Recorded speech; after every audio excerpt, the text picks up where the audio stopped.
मैं जिस क्षेत्र में रहता हूँ, आजाद नगर में रहता हूँ, 80% मुसलमान है, 20% हिंदू बसा है, 20 से 30%। हमारा इधर एरिया में हम हिंदू हैं, उधर मुस्लिम है, और बचपन से घूमे, बचपन से टहले, बचपन से खाए, बचपन से पिए। प्रॉफिट मोहम्मद को इस दुनिया का सबसे महान व्यक्ति क्यों कहा जाता है?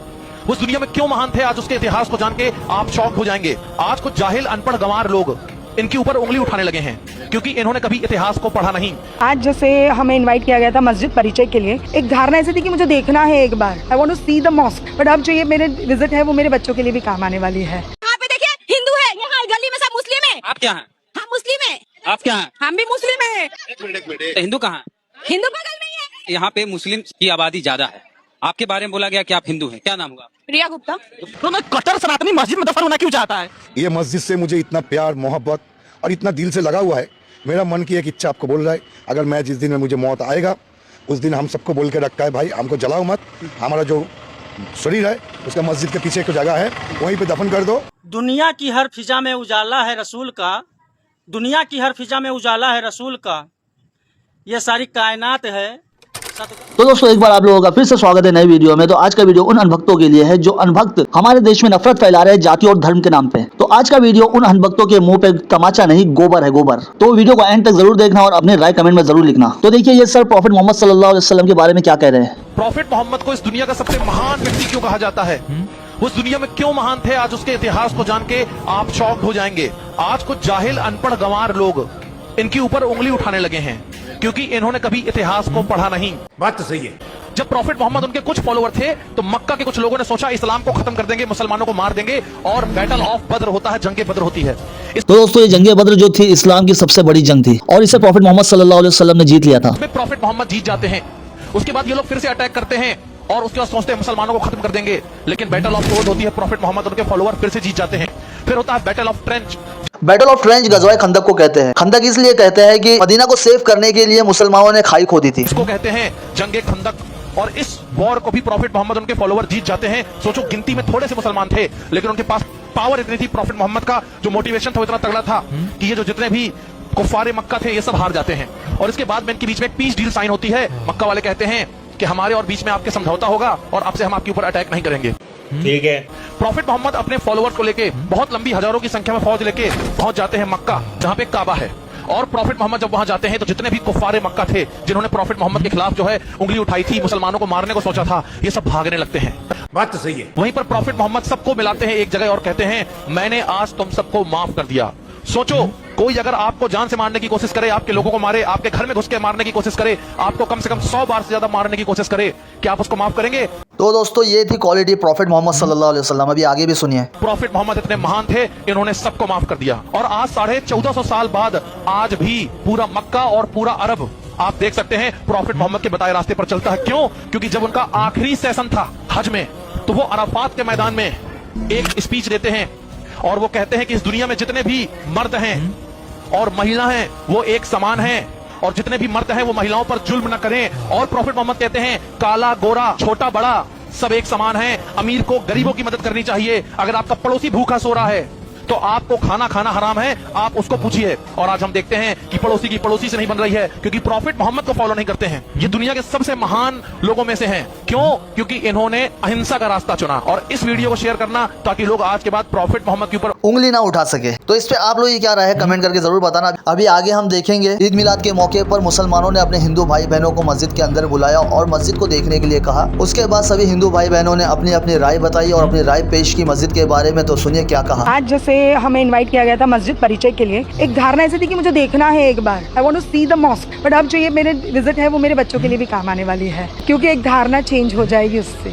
उसके बाद इन सर ने कहा कि जैसा कि मदरसे और मस्जिद के बारे में जो गलत अफवाहें फैलाई जाती है हम भी बिना सोचे समझे उसको मान लेते हैं, तो बिना उसको जाने किसी के बारे में बुरा भला नहीं कहना चाहिए। सुनिए ये सर भी क्या कह रहे हैं। बहुत अच्छा मैसेज जाएगा क्योंकि जब हम अपनी आंखों से देखते हैं तो फिर झूठ के प्रचार का झूठ पहचानने की समर्थता हम में आती है। और इसलिए ये ज़रूरी है कि हम हमारे जो टबूज है उनको छोड़कर ऐसे भी जगहों पे आए जिसको हम पराया समझते हैं। ये भाई भी मस्जिद में गए थे, इससे पहले कभी नहीं गए थे, क्योंकि इनको बहुत से लोगों ने चढ़ाया था कि मस्जिद में जाने से पहले सोच समझ के जाना, लेकिन जाने के बाद इनकी सोच बदल गई। बट ये कि जनरली जो मेरा एक्सपीरियंस है सालों से, जो लोग कहते हैं कि मस्जिद में जाने से पहले ये वो व्हाटएवर एक कहता है ना कि नेगेटिव चीज़ें बोलना करके, मेरा सजेशन यही है कि जिनको भी जामा मस्जिद के बारे में जानना या अंदर से देखना है, दे आर वेलकम। ये तो बहुत अच्छा लगा। गाँव में गए बट हाँ, सब गए। पहली बार है। लखनऊ वगैरह में, लखनऊ में बड़ी हुई हूँ तो वहाँ तो सब जगह जाते हैं, पर ये फर्स्ट टाइम मस्जिद के अंदर।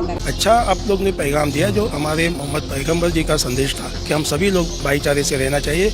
इंसानियत में सबसे बड़ा इंसानियत का धर्म होता है, और मैं समझता हूँ कि जो नफरत की राजनीति फैलाने का काम करे, अवाम अब जागरूक हो चुकी है और अवाम इनको सही वक्त पे सबक। दोस्तों ये जो माहौल अभी दिख रहा है, ये माहौल 2014 से पहले भी ऐसी था, लेकिन 2014 के बाद में पूरा माहौल बिगाड़ के रखा है इन अनभक्तों ने, और ये देखने के बाद मुझे तो बहुत ही अच्छा लग रहा है। आप लोगों को कैसा लग रहा है कमेंट करके जरूर बताना। पहली बार मैंने ये देखा है कि ये मस्जिद पूरे पॉन्ड के ऊपर है, व्हिच इज सुपर्ब। और ये सर ने बुलडोजर वाले बाबा के बारे में कहा कि उनको भी मस्जिद में बुलाया, उनको भी दिखाए कि मस्जिद और मदरसे का माहौल कैसा रहता है। ये बुलडोजर वाले बाबा जो लोग हैं ना, एक बार उनको भी बुलाइए और इनको दिखाइए। ये इलाका वही है जहाँ सबसे पहले दयानंद सरस्वती जिन्होंने आर्य समाज को स्थापना की, उनको जगह देने वाले एक मुसलमान थे। बहुत अच्छा, बहुत पीसफुल और सच में भगवान से कनेक्ट करना जैसे लगा, जो शांति अंदर दिखी, बहुत अच्छा लगा। Trustees of the Jama Masjid for opening the doors of different religion to come, making other community people realize that they are with love, humanity and outreach. अब आगे इन भाई को सुनना, ये भाई रहते हैं आजाद नगर में और पूरा इलाका जो है मुसलमानों का है, और ये बहुत सालों से रह रहे, लेकिन आज तक का कभी दंगा फसाद नहीं हुआ। मैं जिस क्षेत्र में रहता हूँ, आजाद नगर में रहता हूँ, 80% मुसलमान है, 20% हिंदू बसा है, 20 से 30%। हमारा इधर एरिया में हम हिंदू हैं, उधर मुस्लिम है, और बचपन से घूमे, बचपन से टहले, बचपन से खाए, बचपन से पिए।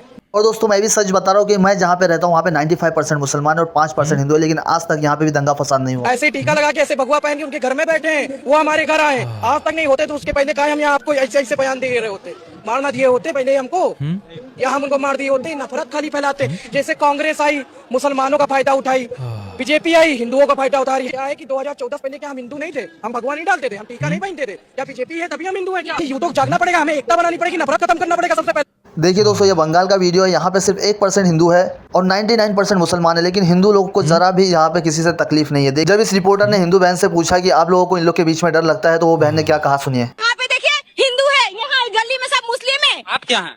हम मुस्लिम है। आप क्या हैं? हम भी मुस्लिम है। तो हिंदू कहाँ हैं? हिंदू बगल में है। यहाँ पे मुस्लिम की आबादी ज्यादा है। आपके बारे में बोला गया कि आप हिंदू हैं, क्या नाम होगा? रिया गुप्ता। गुप्ता जी, आप कितने सुरक्षित हैं यहाँ पे? मैं बहुत सुरक्षित हूँ यहाँ पे। यहाँ पे मुस्लिम की कितनी आबादी होगी? बहुत सारे ही है, सारा यहाँ पे मुस्लिम की आबादी है। हिंदू कितने % होंगे? 1%। 1% हाँ, यहाँ पे मैं ही हूँ। 99% मुस्लिम। अच्छा, तो कितने सुरक्षित हैं आप? हम लोग बहुत सुरक्षित हैं। डर भी लगता है? नहीं, बिल्कुल भी नहीं। पर्व त्योहार वगैरह में सब कुछ भी नहीं, बहुत अच्छा लगता है इन लोग के पर्व त्योहार में। हाँ, ऐसा लगता है कि हम मुसलमानों के बीच है तो असुरक्षित? बिल्कुल नहीं, बिल्कुल नहीं, बिल्कुल। आप महिला हैं इसलिए भी आप नहीं, बिल्कुल भी नहीं है हम लोग बहुत सेफ्टी है और कुछ नहीं। मिलजुल के रहते हैं। यस। चुनाव को लेकर क्या नजरिया रखते हैं? ममता दीदी, मोदी? यहाँ दीदी रहनी चाहिए।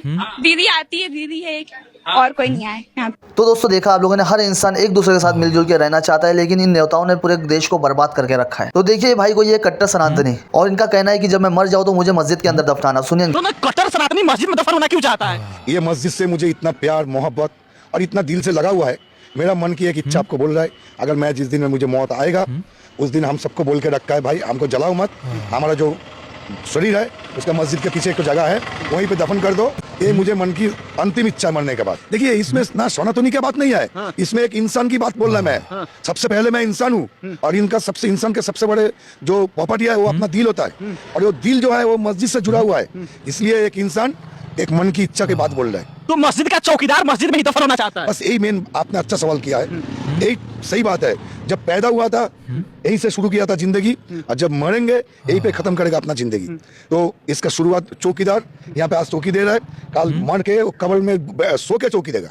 तो दोस्तों ईद मिलाद के मौके पर इस भाई ने प्रॉफेट मोहम्मद सल्लल्लाहु अलैहि वसल्लम के लिए एक शायरी पेश की है, सुनिए। दुनिया की हर फिजा में उजाला है रसूल का, ये सारी कायनात है सदका रसूल का। खुशबू एक गुलाब है पसीना रसूल का, आप सभी को मुबारक हो महीना रसूल का। लगाओ स्टेटस करो शेयर हिंदू भाई को। तो दोस्तों आज की वीडियो में बस इतना ही। तो वीडियो कैसी लगी कमेंट करके जरूर बताना, वीडियो को ज्यादा शेयर करो और कमेंट करो और लाइक करो।